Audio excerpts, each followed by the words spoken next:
إلينا في هذه اللحظة استاذ مطوع رئيس مجلس إدارة نادي الرائد. ربما تشاهدون متابعين الازدحام الواضح في ميدان استاد مدينة الملك عبد الله ببريدة. ابو بندر، نتحدث في البداية خسارة غير متوقعة، خصوصا انها جت من ضربة جزاء وحيدة في هذه المباراة. بسم الله الرحمن الرحيم. اول شيء نقول الرايد هارد لك والتعاون مبروك.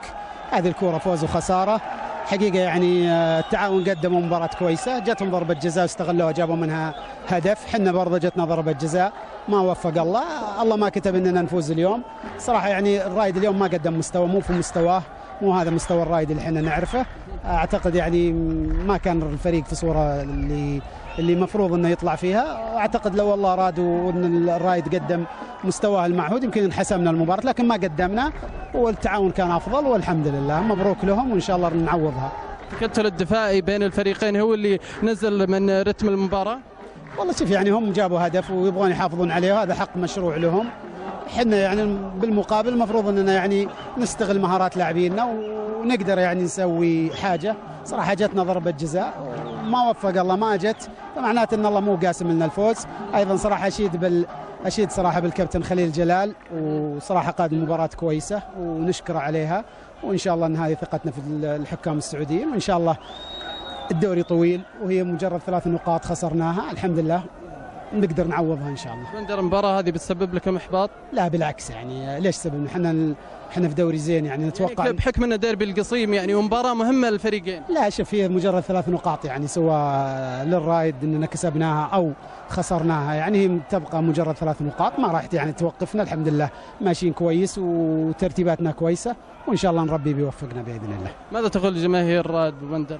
والله اشكر من جماهير الرايد، كانوا حاضرين اليوم بشكل كبير يمكن مالين نص الملعب. نعم، هذا يطول العمر حضور جماهير نادي الرايد اليوم، يثبت جماهيرية نادي الرايد اللي ظلمنا فيها الاستفتاء الاخير. انت شفت الملعب كان الدرجة الثانية بالكامل مليانة، الدرجة الاولى كانت مليانة، هذه تثبت جماهيرية نادي الرايد.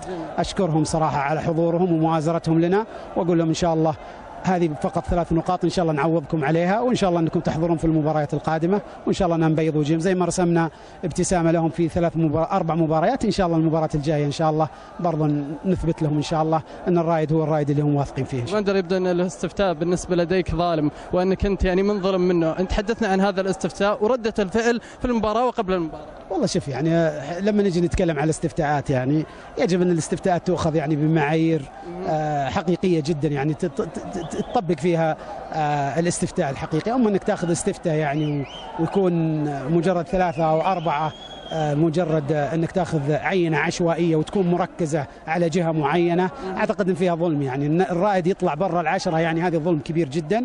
انت شفت اليوم يعني جمهور الرائد اللي حضر وجمهور الرائد اللي يحضر برا لما نلعب برا بريده دائما جمهورنا ما شاء الله يكون مساند. فيعني مدينه الملك عبد الله مدينه كبيره، الدرجة الثانية بالكامل مليانة، الدرجة الأولى بالكامل مليانة. أعتقد أن هذا رد على كل من شكك في جماهيرية نادي الرايد. طيب بالنسبة لمباراة اليوم تعني لكم الخسارة هذه؟ شفت مباراة اليوم خلصت، استفتاء الجماهير طبعا. المباراة حقت اليوم خلصت يعني الحمد لله انتهت المباراة. احنا الحين نركز على المباراة القادمة، عندنا مباراة مهمة الأسبوع القادم مع نادي الاتحاد، وإن شاء الله أننا نعوض الإخفاق هذا وإن شاء الله نرسم البسمة على جماهيرنا. خسرنا وفزنا وهذه هي الكورة، وإن شاء الله زي ما خسرنا اليوم ونفوز بكرة إن شاء الله. يعطيك العافية بندر، هارد لك. شكرا لك. كان هذا حديثي مع